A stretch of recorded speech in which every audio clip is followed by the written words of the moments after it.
दोस्तों, अभी पितृपक्ष चल रहा है और 25 सितंबर को इसका समापन है। समापन से मेरा मतलब है कि 25 सितंबर को अमावस्या है, जिसको हम सर्वपितृ अमावस्या भी बोलते हैं। सर्वपितृ अमावस्या इसको इसलिए बोलते हैं क्योंकि इस दिन जिनका देहांत अमावस्या तिथि को हुआ था उनका भी श्राद्ध मनाया जाता है, और ऐसे जो पितृ जिनके मृत्यु की तारीख या जिनके देहांत की तारीख हम भूल चुके हैं या हमें पता ही नहीं है, उनका भी श्राद्ध हम इस अमावस को, मतलब ये जो सर्वपितृ अमावस है, इसको मना सकते हैं। तो सर्वपितृ अमावस के दिन पितृपक्ष खत्म हो जाते हैं।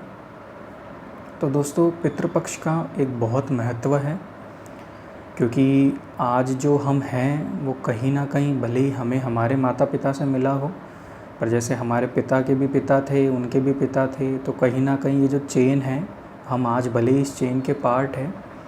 और हो सकता है कि हमारे जो दादा परदादा या हमारे पूर्वज हैं वो शायद हमारे बीच ना हो फिज़िकली, पर पितृपक्ष के समय जो हमारे सभी पितृ हैं वो धरती पर आते हैं, और धरती पर जो उनकी संतानें अभी हैं उनसे कुछ आस लेके आते हैं कि ये हमें कुछ अर्पण करेंगे। मतलब अर्पण मतलब हम उनका या पिंडदान करते हैं या तर्पण करते हैं। और देखिए, श्राद्ध का मतलब होता है श्रद्धा से कुछ भी अर्पण करना, उसी को श्राद्ध बोलते हैं। तो इसमें पितृपक्ष में हम या तो पिंडदान करते हैं या तर्पण करते हैं, या पिंडदान और तर्पण करते हैं पितृपक्ष में।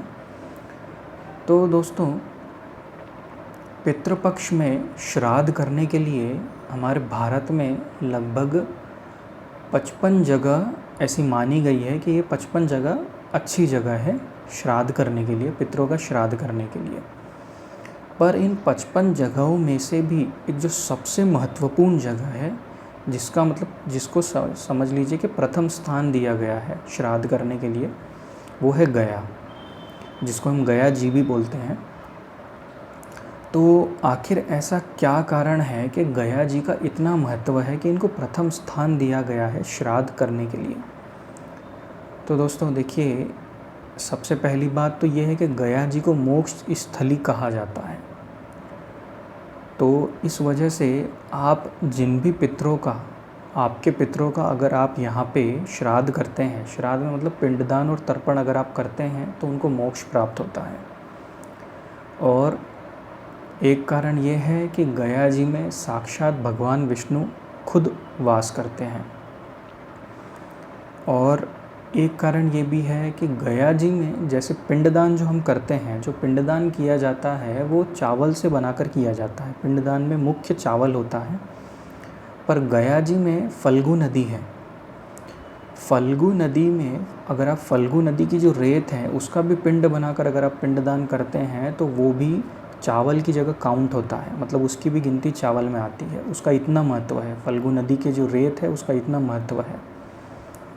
तो और इसका इतना महत्व इसलिए है क्योंकि खुद भगवान राम और माता सीता ने दशरथ जी का पिंडदान फल्गु नदी में ही किया था। जी हाँ दोस्तों, एक समय की बात है जब भगवान राम, माता सीता और लक्ष्मण जी जब यहाँ आए थे दशरथ जी का पिंडदान या श्राद्ध करने के लिए, तर्पण और श्राद्ध करने के लिए, तो भगवान राम और लक्ष्मण जी कुछ सामग्री लेने के लिए जब वहाँ पे नहीं थे, कुछ सामग्री लेने इधर उधर गए होंगे पिंडदान के लिए, तब दशरथ जी खुद प्रकट हुए सीता जी के आगे कि भाई पिंडदान करो करके। तब माता सीता ने फल्गु नदी को और एक वट वृक्ष को और केतकी के फूल को और गाय को, इन 4 चीज़ों को साक्षी मानकर, और वो फल्गु नदी की जो रेत है उससे पिंड बनाकर दशरथ जी को दान किया था, मतलब उनका पिंड दान किया था।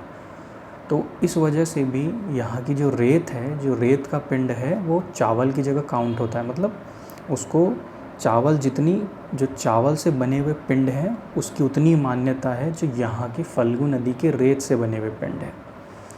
तो इन्हीं कारणों से यहाँ पे साक्षात भगवान का खुद वास है। और दूसरा, यहाँ पे जो जैसा मैंने आपको कहा कि जो सीता माता, खुद भगवान राम, मतलब खुद भगवान एक तो यहाँ वास करते हैं, और खुद भगवान ने भी, मतलब जो दशरथ जी थे उनका यहाँ पे पिंडदान किया था या श्राद्ध किया था, और इसको मोक्ष स्थली भी कहा जाता है। तो इन्हीं कारणों के वजह से और दूसरी बात, अगर आप पे कोई पितृ ऋण है तो अगर आप गया में आप श्राद्ध करते हैं तो आप हर प्रकार के पितृ ऋण से मुक्त हो जाते हैं। तो इस वजह से गया जी का बहुत महत्व है। तो अगर आप अपने पितरों की आत्मा की शांति के लिए चाहें तो गया जी में श्राद्ध मतलब वहाँ पे तर्पण और पिंडदान कर सकते हैं। थैंक यू दोस्तों।